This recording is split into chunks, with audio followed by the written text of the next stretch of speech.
Are you exhausted from carrying it all and realizing something has to change? What if 4 days could give you the clarity and breakthrough that normally takes 6 months of counseling? The Soul Care Intensive program is open to anyone ready to do deep, focused work.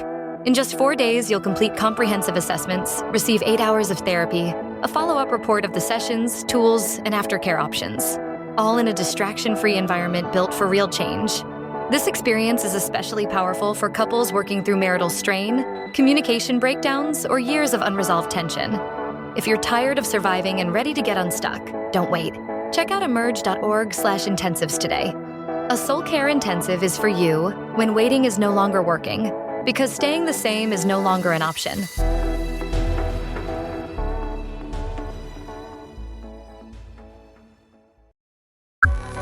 It's the XM Podcast with licensed mental health therapist Matthew Kanabe. Have you ever wondered, are we medicating our kids too much? Or maybe the better question is, are we sometimes not medicating when we should be? Today, we're stepping into a conversation that many parents, pastors, leaders are wrestling with. When is too much medication a thing for kids? Or when is too little the real issue? Because here's the tension. We want to protect our kids. We don't want to over-label, over-prescribe, or numb their personalities. But we also don't want to ignore the real struggles, miss the real diagnoses, or let stigma keep our children from getting the help they need. So how should we think about medication, especially as Christians? Is it a lack of faith? Is it wise stewardship? Is there a middle path that is both clinically sound and theologically grounded? Today we're going to unpack the nuance, the myths, the fears, and the wisdom needed to navigate this well. With clarity, compassion, and conviction, please welcome to the show, Dr. Denny King. I'm so excited to have you. You and I had a phone conversation about a month or so ago, and got to connect and talk a little bit. And I've been very excited about this for a couple reasons. One, I think you and I are going to hit it off, and I'm really excited to get to know you. Secondly, I think that topically, these things are very interesting, and I'm very excited to kind of dive into it. And then thirdly, I think people are really looking for this information. Like, this is a very timely conversation that we're about to have, and we haven't had this on the podcast before, so I'm super excited about it. So thank you for being here. Thank you. Would you just maybe share a little bit about yourself so our audience can kind of get to know who Dr. Denny King is? Yeah. Well, I'm a psychiatric nurse practitioner by profession. I teach at Case Western Reserve University. I practice out of my own private practice called Kindred Family Care. I'm still involved at Applewood Centers in downtown Cleveland. I love to help families figure out if a psychiatric diagnosis fits their kid. I usually work with patients from age 6 to 26. There's that young adult gap, right? Yeah, right. So, depending, getting them transitioned to adult services when appropriate, or holding on to them if there are things that are better suited for a pediatric prescriber. And I love thinking through these questions from a biblical Christian perspective with patients. And I'm so grateful for the work that I get to do with students and mentoring young individuals as well. And I've had great relationships with places like Emerge. I love working with my secular colleagues as well, but it is special when we can 100%. come together and talk about things where we, where we connect. The promises in Psalm 9, I think, verse 10, those who know your name put their trust in you. For you, O Lord, have not forsaken those who seek you. And I think that one of the things I want to focus on today, even as we talk about medication, we ask too much and too little of all these things.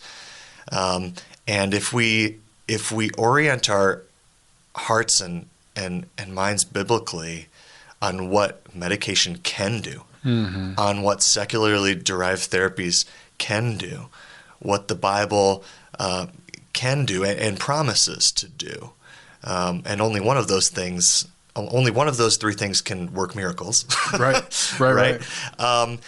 But miracles are not promised. And a lot of times we are asked, to be able to speak with the psalmist in Psalm 119:71. It's good for me that I was afflicted, that I might learn your statutes. That's a hard lesson, right? Yeah. And but at the same time, I think the comfort that we can have from God's word and the benefits that we can find from medical treatments,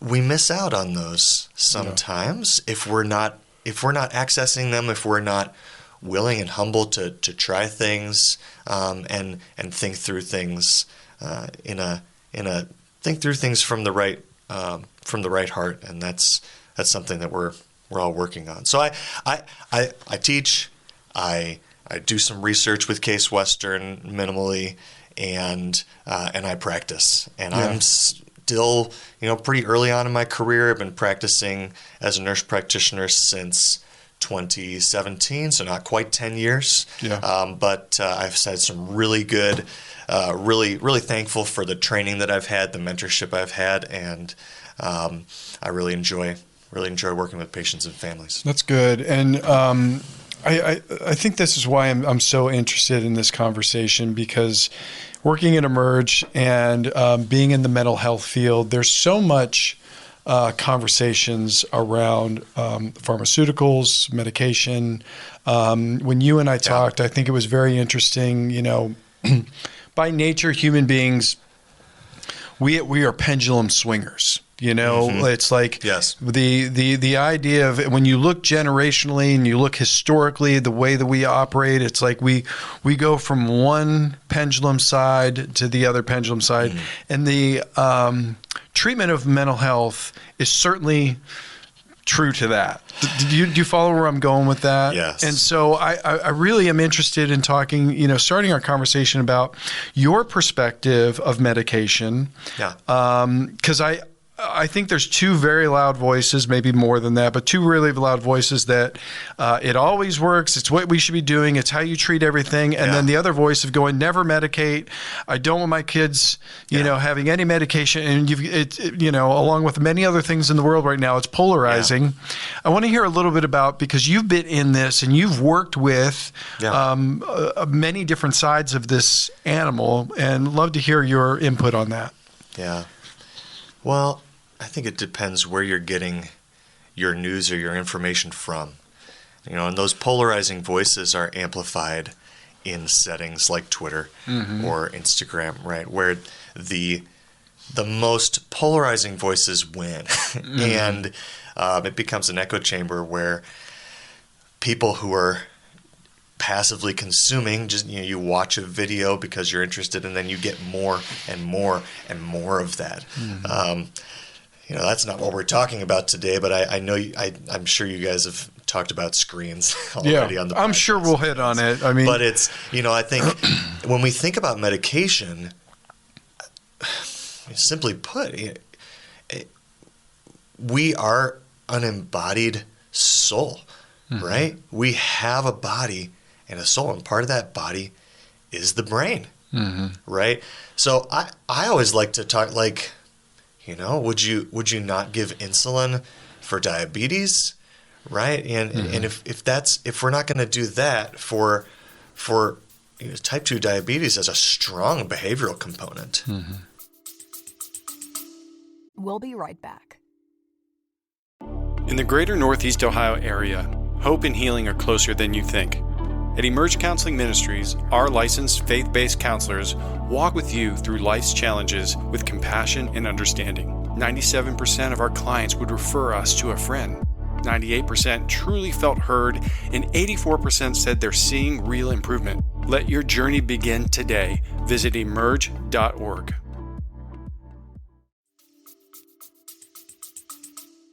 Right. Where I even think, there's a lot of, you talk about polarizing, and this is even polarizing in the secular space, but, medication for substance use, right? Where that's maybe, even in the secular space, you have a lot of people who would it's better to just stop, you know? Is it still? I think it would be great to live life without dependence on a substance. Mm-hmm. But if someone has been using something like heroin for years and it's physically changed their mind, are they able to do that anymore? Yeah. Or is that like asking someone who's been in a car accident to no longer use a wheelchair or braces because they really should be getting in physical therapy and working on that thing, or they really should be, really trusting God to just heal their legs, right. And so I think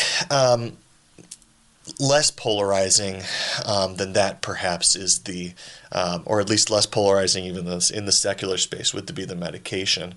But there's still, like you said, an idea that I get a lot of patients coming to me either very nervous about starting a medication, that they would never do that. Yeah. And not all of them are Christians, right? There is stigma outside. There's stigma everywhere against using a medication for mental health. Yeah.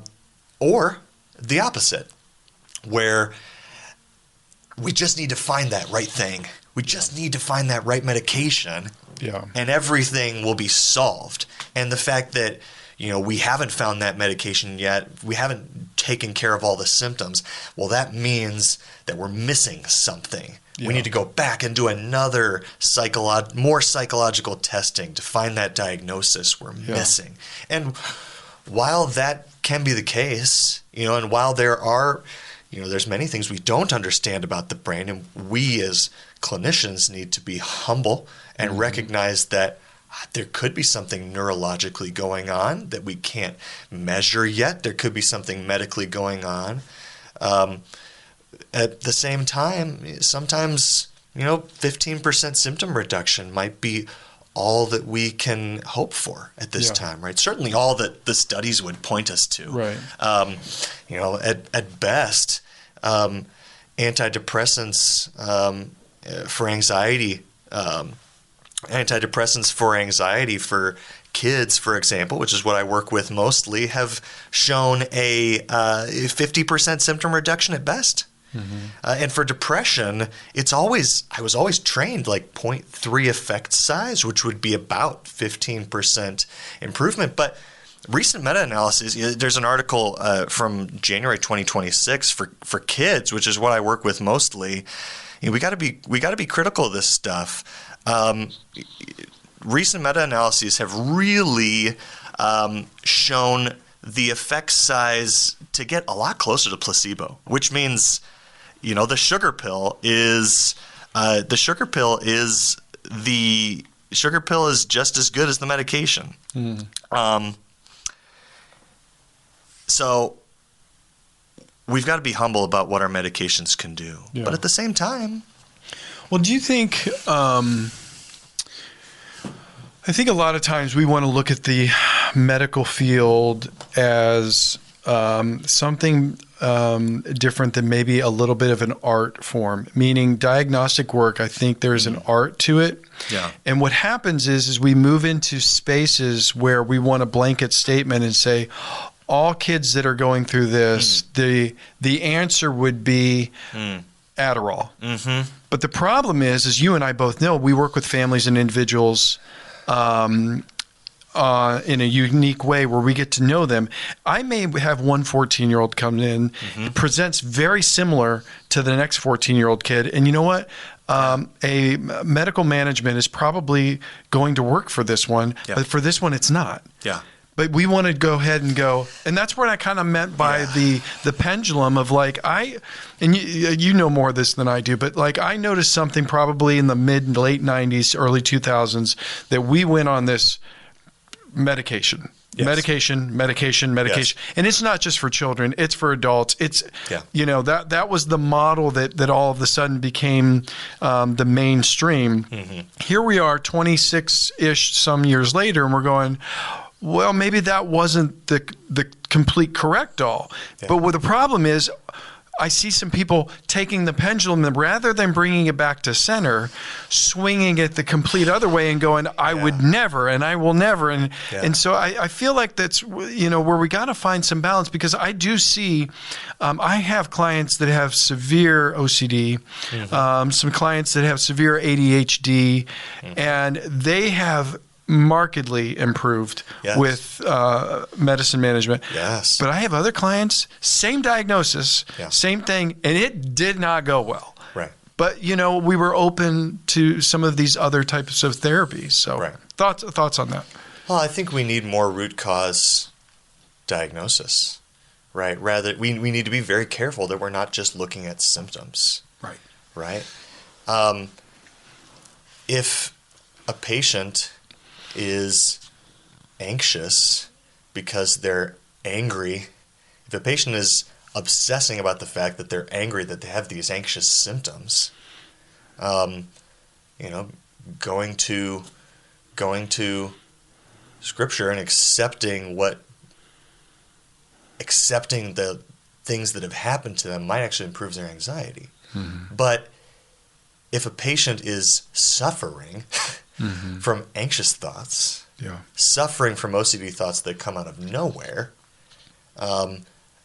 things from Scripture like, don't be anxious, could be very distressing for that patient, right? And the same thing happens with medication, right? If it's not a medical issue, if you're looking at the situation and the child, for example, became very depressed when they switched to a new school, got behind, and were no longer able to do well, a semester at Mathnasium might be more effective than an antidepressant or an ADHD medication. Yeah. Right? So just thinking through why it was happening. I was always trained. And what do you do? What is our job? Our job is not just to determine what is happening. That's easy. Anybody can write down symptoms. AI can transcribe symptoms. What we're here to do is think through, why is this happening?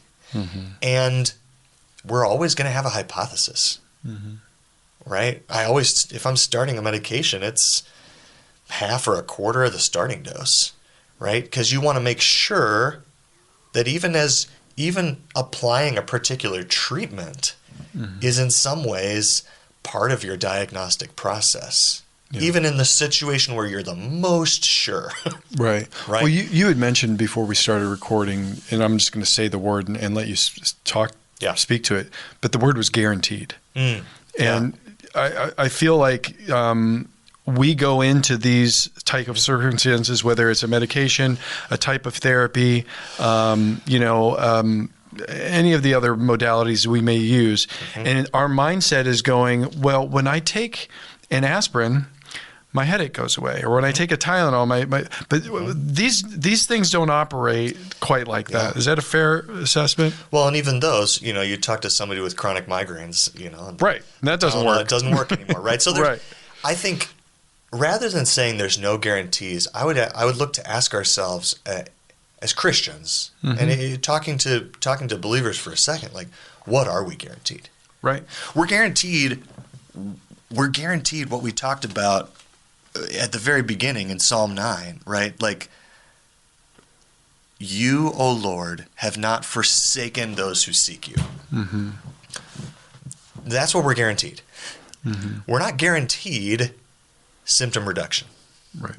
We have a whole host of things that can reduce a variety of symptoms, right? Western medicine and other forms of medicine have a lot of options that have been very helpful for a lot of people in reducing symptoms. Yeah. And I think reduction of symptoms is good, right? Like, to do the work of healing the human body is good. Yeah. To do the work of healing the brain in ways that have evidence is a good thing. But it is not the ultimate good, and it's not what we're guaranteed. Yeah. Right? And when working with, it is different working with unbelievers versus believers because I'm not coming from that shared perspective. Right. Right. But part of what we should do if we're working in the mental health space as believers is be ready to also help our patients accept what remains. Right. Accept what symptoms remain. Yeah. And that's where a lot of my patients that struggle with obsessive thoughts or really depressed thoughts secondary to another mental health condition. Maybe they started with just real bad anxiety, or you just can't fall asleep at night. Yeah. Started out with really difficulty focusing, either from a learning disability or something that looks like primarily ADHD, or just the differences in the way that their brain works with autism that really make it difficult. And that leads to secondary, what I would say, sort of obsessive thinking, secondary depressive thinking. Sure. That acceptance of those symptoms without giving up on the fact that they could improve. Mm-hmm. Right? We're not going to give, we can try things, but accepting that at the end of the day, this is a finite medication. I am a finite diagnostician. Even if when things are above me, anybody I could send you to is just a person. Right. Helping accept and teaching ourselves and our patients to be able to move forward. And that's one of the things I love from the biblical counseling movement is looking and helping our patients to learn to self-counsel through working through the Psalms. I especially love the 30s Psalms. We talked about Psalm 9 today, and some of the early Psalms are pretty triumphant and kind of like, there's a lot of good things. But once you get into the 30s, it gets into some of the more difficult parts of David's life. And helping, I think those can be very helpful. And patients will understand and appreciate the honesty. Yeah. I've found that like, hey, you know what? There's going to be a limit to how much we can improve things here. Yeah. So while we're working on improving the symptoms, let's also make sure that we are building the spiritual muscles, learning the spiritual lessons that God wants to teach you through this. And, that's not something that you say to someone always at a first appointment, right? Absolutely. But that's something that I want to say to myself. Yeah, yeah. And it's something that I want to, we want to help our patients get there. Yeah. Because that's what suffering is for. How do we get from I can't live with this anymore to consider it to showing others consider it joy when you face dark trials. 100%. How do we help ourselves first? Because I don't like to feel bad. Of course not. I like to feel great all the time. So how do we get there with some of these mental health things where there's all of the other baggage too, the stigma, our culture at large, not just Christianity, but just doesn't want to talk about these things. I think we're much more open to talking about these things in some ways than we've been historically. But there's still certain things that are just not, or sometimes we'll talk a lot about it on social media, but then we don't have that intimacy.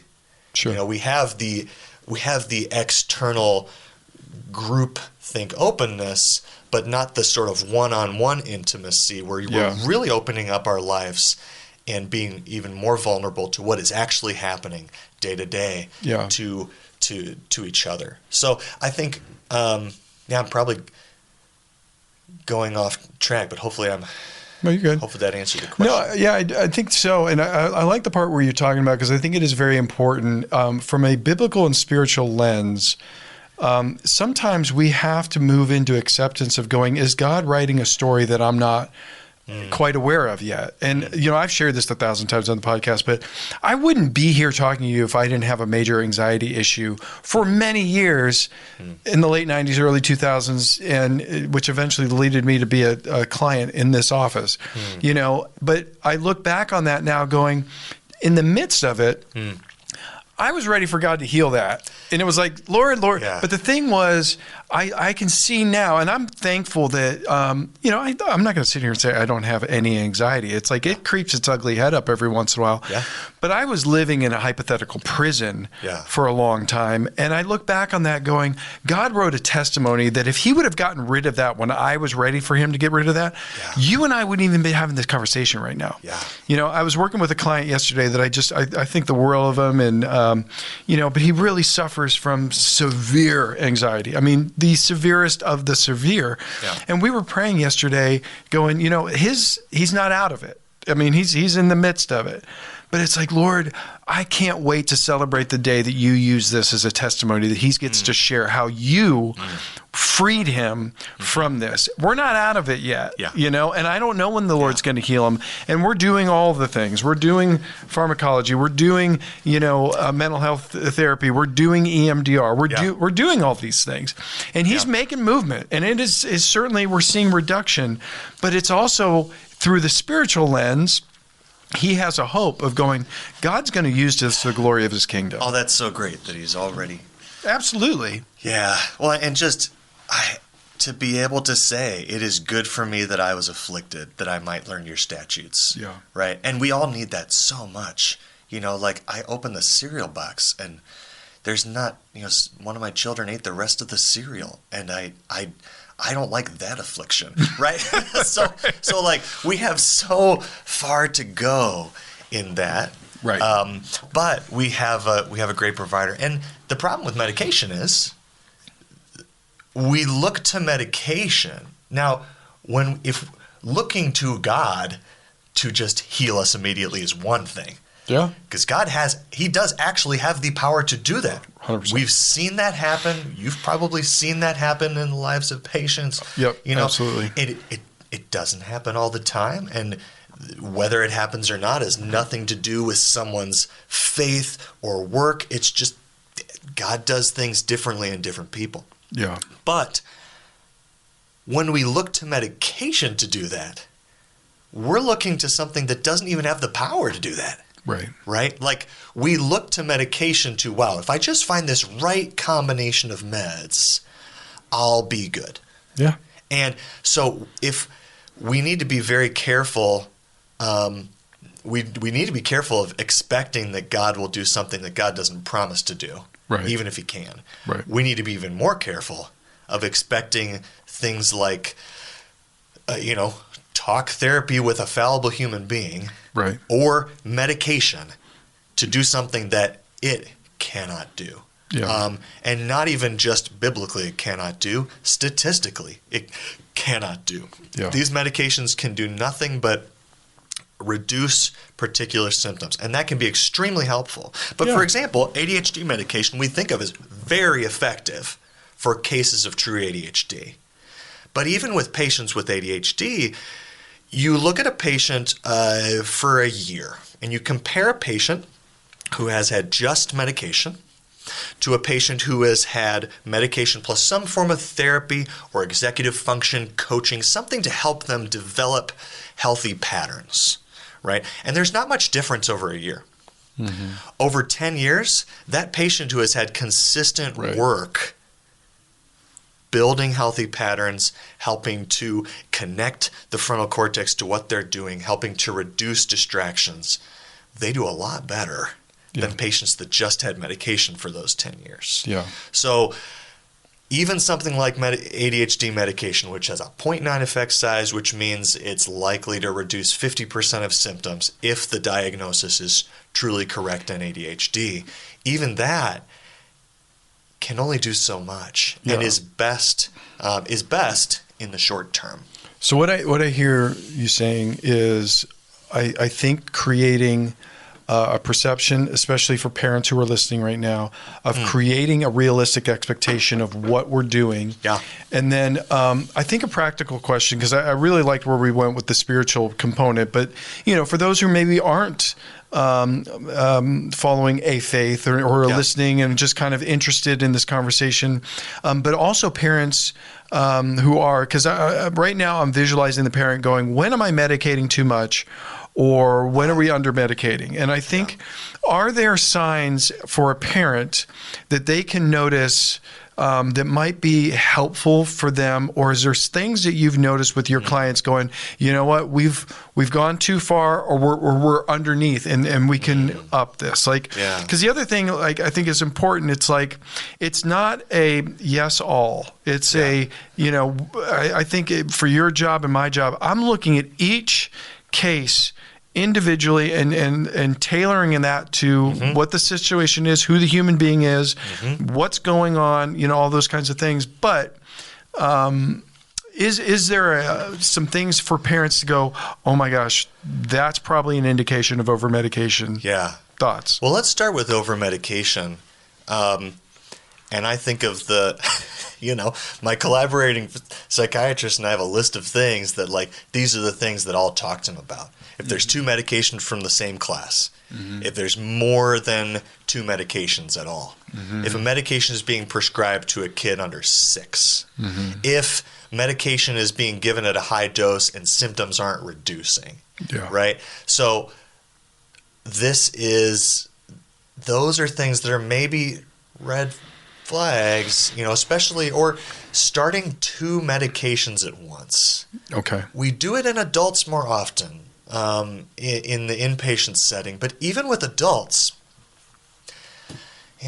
you start 2 medications and everything gets better and there's no side effects. Well, that's great, but how do you know that one of those medications wouldn't have done the same thing? Yeah. And like I said, I get it in the adult world, especially if you're dealing with really severe cases with safety issues, perhaps. But with kids especially, we need to be very careful at how quickly we're doing these things. On the flip side, I will think of I will think of things too where it's you think about how long it actually takes. It's okay, we're going to start this and we'll check in 3 months. I'm checking in with my patient monthly, at least, and sometimes by email every couple weeks to see how symptoms are. And depending on the medication, you can move them more quickly. If a patient or a child is, I talk to parents about this, where it's parents, think about your child. If your child is more likely to be scared off of a medication by side effects, then maybe we would want to start really low and go really slow. Yeah. Or if your child is really concerned about feeling better faster, well, then we might want to consider going a little bit more quickly to think about how we can do that. So those would be some of the things that I would say, are we getting the right treatment? Is the medication doing what they said it was supposed to do? If it's not, are they willing to change? What are your thoughts around the drastic personality changes that we see with, I've worked with clients that have probably presented more hyperactive in session, and then they start a medication and they come in and it's like the lights have been turned off and they're and that's so hard for kids with ADHD, right? And it's a big driver of lack of adherence. And I think we need to talk to kids we need to think about the severity of the symptoms, right? Are they going to get expelled from a 5th school if we don't have something in the system? Sure. Is it working? Is it doing what it needs to? And then talk to the kid, how do you feel? Do you like this? If they hate it and we're forcing them to take it, maybe we should try something else, right?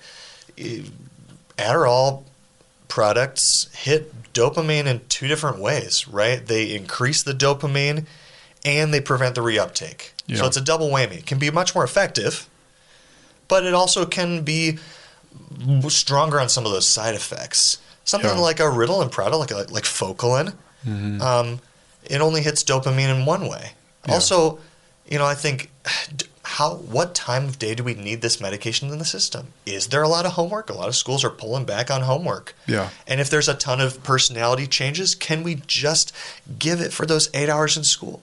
Have we tried the non-stimulants? You know, there's more evidence moving forward that some of the non-stimulant medications may be more effective for treatment-naive patients that haven't tried a medication yet before, than a patient who's been on Adderall, Focal, and Ritalin already. So should we, if the symptoms are mild, should we try the non-stimulant first to see if that could be enough? You know, so making sure that you're working with someone that really knows kids. Yeah. Right? There's a shortage of people that work with pediatric patients. Yeah. It can take a long time to get in to appointments, but you know, it really should be someone who kids is their I think kids is their thing. Yeah. And if anything, adults is their secondary. Yeah, right? yeah. Because kids are so different. We work differently with adults. It's hard to do both, and there's just a lot of other factors with kids that if it's not someone that does it day in and day out, I know some great practitioners, some great conservative practitioners that work with kids and adults. So just because they work with adults too doesn't mean they're necessarily not a good fit. Yeah, the thing I encourage parents, because you know, oftentimes when we're talking about the things we're talking about, you're looking at between the ages of 12, 16, 17, 18. Yeah. These are ages, whether your child is dealing with ADHD, OCD, maybe some of the other things, they're not great communicators at this point. This is usually that tough one. So I encourage parents to be very perceptive, be mindful. Do their interests change? Yes. Because if you ask them, are you doing okay? Yeah. You know what I mean? So it's those are the things I think are difficult. That's why I asked that question. It's is it over-medication or not? Because you need to watch them because they may not give you the answer. But you may notice they're not playing with their friends as much. Yeah. You may notice they're not connecting with others. You may notice a moping. Like I worked with a client years ago, and he was really struggling, and we started medication. He didn't do well on it. Like it just didn't go well. I would have said he probably fell into a depression, which he wasn't depressed before. But all of a sudden I was talking to the parents. I'm like, what's his thing? They're like, I don't know. I was like, have you tried? And I threw it out as a joke, karate. And they came back 3 months later, and they're like, we got him off the medication. He started doing karate, and he was a new kid. Well, I mean, based on the evidence, you know, the effect size for physical exercise for depression 100%. is a lot stronger than the effect size for any medication we have for kids for depression. So, I mean, the basics are important. Yeah. Right? Are they getting exercise? And when I talk about exercise, we're like, I can't exercise. Well, can you lean against the wall and start with 10 push-ups today? Yeah. Into the wall. Yep. Right? And just start moving your body. Yeah. And are they getting sleep? Right? And if they're not getting sleep, have we ruled out all the things like sleep apnea, oral issues, Well, let me ask you right there. Let me ask you right there, because I think that's probably one of the easiest first steps before we even get into the medications and even some of the more intense therapy. It's how much do you notice diet, sleep, exercise, and just those life decisions that we make? How much does that come into play? Because I know for certain, especially with young adults, teens, a lot of times what they're eating is also contributing to the problem. Oh, yeah. I mean, sleep issues are highly correlated with ADHD, and there's a bidirectional effect there, likely. But if we can manage some of those sleep issues, and a lot of times I see these things, it's not just the kid who's having the problem. It's a family. It's a systemic issue. Systemic issue. It's like, oh yeah, we just don't sleep. Yeah. And we just don't sleep well in our family. It's like, well, what are the patterns that we've established as parents? What are we doing at night? And with food too, and food can be a touchy subject, right? Working with food can be expensive. Yeah. Right? So we do need better systems to help patients with, knowledge surrounding food, like what sort of low-cost options are going to be more helpful and effective. Yeah. And Pop-Tarts aren't cheap, right? So what can we eliminate that's not helping us? And where can we with this sort of low-hanging fruit of like, have you eliminated red dye? It's huge. That's a huge one. Do we have a limit on screen time? Yeah. Right? Do we have my father-in-law? And I think we're getting better at this post kind of the Anxious Generation book coming out. We're learning more as a culture about the negatives of screens. But my father-in-law would do a report with his 7th graders, and he would have raise your hand if your parents give you one rule with your cell phone, and always crickets, right? Yeah. So rules with these things, sensible rules based on evidence. The Anxious Generation is a great book for parents to read, but screens, I think, are one of the number one contributors to symptoms in kids. Yep. Sleep and diet as well. And it's if good. we've got that sort of thing under control, if we're doing well with those things, and exercise, if we're doing well with those things, number one, it's going to make any medication more effective. Yeah. And there's simple things that are, there's a strong connection between probiotics and our gut health and depression. So talk to your pediatrician, but adding a probiotic could be useful for a variety, or just adding regular low sugar yogurt, right? Yeah. Could be really helpful. Talking to the pediatrician, should we be looking at supplements? Should we be thinking about things like their mineral levels or magnesium, or should we talk to a functional medicine specialist to see if there could be any supplements that would be helpful in particular for my kid? Could vitamin D be helpful? And so looking at those things before just jumping right in to a medication, especially if the symptoms aren't extremely severe. Sometimes we get to the point where it's like, okay, we're going to try all this stuff at once because we're going to lose another school placement, or we're going to lose this foster placement, or things like that. So severity does come into it. Yeah. And when I'm working with patients, I'll try to have a 15 to 45 minute conversation before they're coming into like my virtual office, to really ask some questions and see, is this time for you to be seeing a professional like me? Yeah. Or should we be going to your pediatrician, talking to the pediatrician about different things? Should we be going to therapy first? Should we be talking to a pastor first? Before we're, That's good. Because it's a lot of time, it's a lot of expense for families to get in and make these appointments happen. So thinking about that, and a lot of considerations. Hopefully that gives some idea of some of the things you'd want to think about looking to when the medications are too high. Keep a journal, keep a record of what's happening with your kid. Yeah. When you start the medication, what do they look like? Just jot down a sentence every day. Yeah.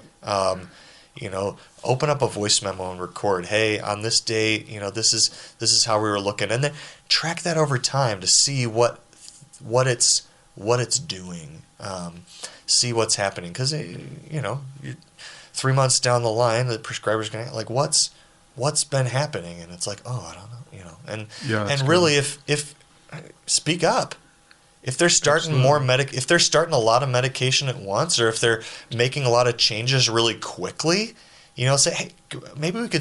Is it possible to stick with this medication, really see if this one works before we add something else? Yeah. My favorite number of meds is 0. Yeah. My second favorite number of meds is 1. Right? It goes in a logical order. So if we're on 5 meds at a low dose, like, what are we doing? Yeah. And these are all things that I've seen in practice, right? Like, there may be a good reason to be on that medication regimen, right? But it just makes me wonder: have we tried one and given it a good try before kind of adding in? And especially, I mean, a major red flag is like you start a medication and 3 months, 1 to 3 months later, you start seeing symptoms you've never seen before in your kid. And the prescriber says, oh, okay, well, now we need to add in this other thing. Okay. Yeah. Could the medication be causing those symptoms or those changes? That's a great call. So, I appreciate you. You and I, in our initial phone call, there was a book on my shelf forever that I hadn't dove into, The Anxious Generation. I'm about halfway, maybe a little bit more through it. And that's probably a whole nother podcast. Yeah. But I think there's just, I would say that would be a great resource for parents just to wrap our heads around our kids growing up at a different time than we did, and things to be mindful of, how social media screens hijack our kids' brains, appropriate ages for access to certain things. And then, I get it too. Parenting's tough. You've got kids, I've got kids. And it's like, man, it's just so much easier if you don't have to worry about them out in the neighborhood or where they're at. And if they're just sitting on an iPad. But ultimately, that's also a portal for the world into your child. Yes. But I have 100% seen it. We've had this conversation with our kids where, their iPad time is up and they'll get, 20 minutes here or there. And their attitude, it's like my little angel's just turned into a little demon. Yeah. And I'm like, what in the world? But it's amazing to me how quickly it's like, hey, your iPad time is up. And it's like the sweetest kid in the world just became this animal. And there's times, especially, my oldest has been like, I don't know why I feel different. Like, she'll say things like after a period of iPad time, like, I feel angry or I feel anxious or I feel, and it's like, oh my gosh, like what the world just happened? Well, after reading The Anxious Generation, I finally pulled the plug and got a dumb flip phone. I still have my iPhone. It's in the basement. I use it for particular tasks. I've got an iPad, but like I don't want something in my pocket that I'm going to be feeding myself with every 5 minutes. And for the first 2 weeks of switching to that phone, my anxiety was up 4 or 5 ticks in the evening. Really? Just like, and I what's going on? It soothes, right? It is a dopamine machine, right? It dumps that pleasure chemical in, and when it stops, there's an immediate withdrawal from that, right? I don't want to over-medicalize the process, right? But it's giving us something that we want. And when you take it away, it's very acutely felt. And as you said, it's not a safe place. No. It's a place that should be, accessed judiciously in, the context of other people being able to see that screen. No screens in bedrooms, no screens at the dinner table, would be Jonathan Haidt's, the author of The Anxious Generation's recommendation. Yeah. And, he, like you said, we don't want to send our kids out into the world, but, and I'm not a statistical expert in like, how often kidnappings or things like that often happen. Yeah. But the reading that I've done is like, it happens far less often than we think. And most of the time, those things are initiated by someone the kid knows, some connection that has happened in an unsafe space online. Not somebody driving down your street looking for a child. I mean, even if you're thinking, he does a great job of really explaining it. Even if you're thinking, as someone who would want to perpetrate something, it'd be a lot easier to find a kid. You drive down the neighborhood, kids aren't outside. Right. You don't see anybody. They're on their iPads. The kids online, right? So this is, and the social aspect is important. We got to talk to other parents, and that was one of the other things I loved that he said. We got to talk to the parents in our communities, build relationships, so that our kids aren't isolated. In their own. So that our kids aren't isolated as maybe the only one who's not on social media. Because in a situation where all the kids are having massive access to phones and they're the one kid who's not, that can be really hard for kids. It can be, but at the same time, you gotta relay the ground rules of your family. Yes. So, but that's why building relationships with other parents is so important. Yep. Because if you just clamp down on your kid and cut them off from something that all the other kids literally do have access to, or the perception that other kids have access to. But a lot of times you talk to the parents and, Johnny doesn't actually get to use his iPad as much as he tells your kid he does. So, right. And it can be as simple as like a group of 3 families where your kid knows that those 3 families have those same rules. Yeah. And that they can talk to their friends, maybe using some of these things, maybe using some sort of messaging service that is safe that you as parents have decided, and that gives them something where they can be and belong, and it has to be accompanied by freedom in real life, giving our kids opportunities to learn, grow, and fail in real life, and that's hard. It's super for hard. Parents. We don't want our kids. I think we get concerned about them going out on their bikes and their skateboards and breaking their arm, which is actually better for them than sitting there and allowing their brains get hijacked by the internet. And I think you're absolutely right. I think the predator movement, what he talks about in his book, and I don't want to spend too much time on his book, but I would encourage people to read it. But it was the news cycle in the 90s that really started to focus on these types of stories, that all of a sudden that was a generation I grew up in where it was like, oh, kids can't go outside, kids don't go to malls, and we bring them in. And to me, to bring it back to a spiritual realm or perspective, that's what the enemy wants. Yeah. The enemy wants your child isolated online. Yes. I mean, the damage that happens there is exponentially worse than a broken arm. Yes. I'll deal with the broken arm, Yes. Hey, I want to ask you real quick, and we can kind of wrap here. Talk about Kindred Family Care, and so those who are listening, appreciating this conversation, wanting to understand these things more, maybe even have some concerns with their kids. Yeah. Talk to me about what some of the services are, and who fits it and who doesn't, and how do they figure that out? Yeah.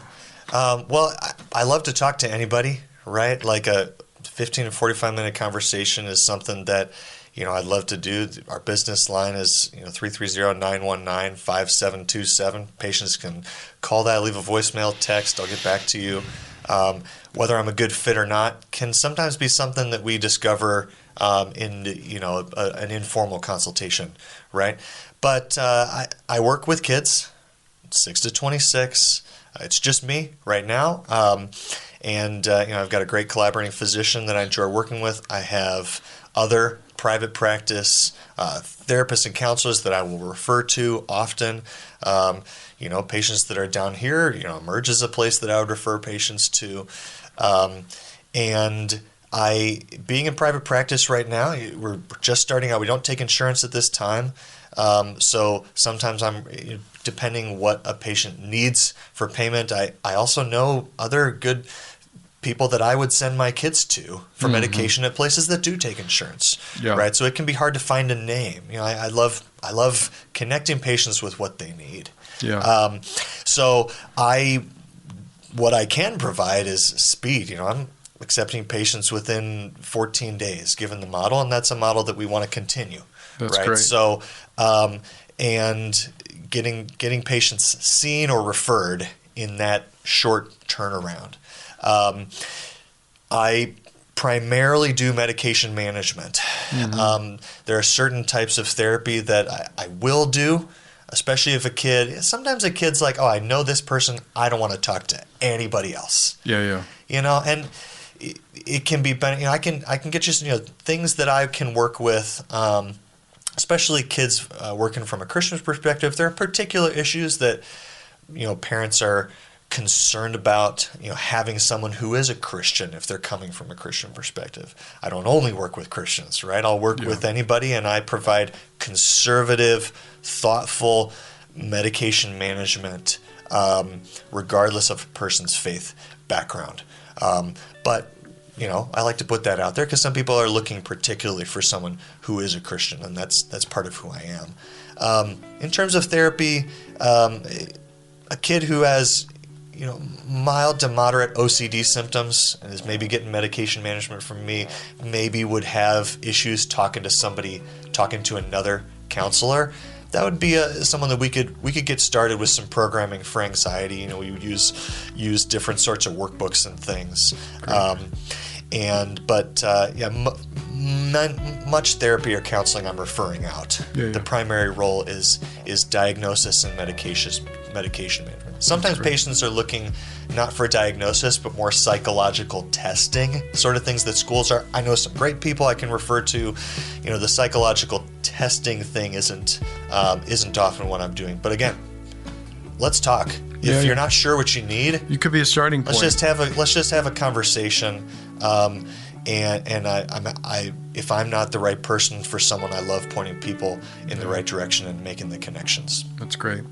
Well, Dr. Denny King, thank you so much for your time. I'm greatly appreciative of these conversations and the work that you're doing, the populations that you're making an impact on, and working in a field that you're utilizing a Christian lens that I think is really imperative. It's encouraging to see, because as you said, I think in the beginning, there's not a lot of places to go when we talk about these things. So that even more narrows the faith-based aspect of working with this age group in the medication management area. So thank you so much for being here, my friend. Thanks for having me. Yeah, it's a pleasure.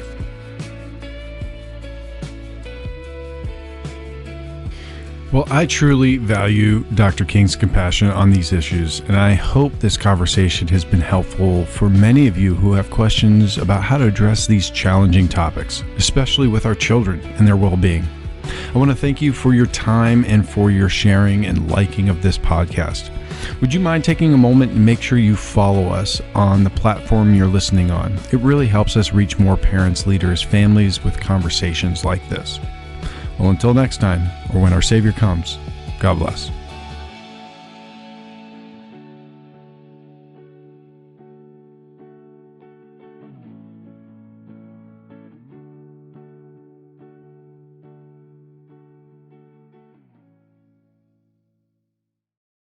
LPC, LPCC, IMFT, LISW, PhD. If you don't know what any of those are, go ahead and hit the 30-second fast-forward button and enjoy the podcast. But if you know someone or happen to have those credentials, then Emerge might be your next career path.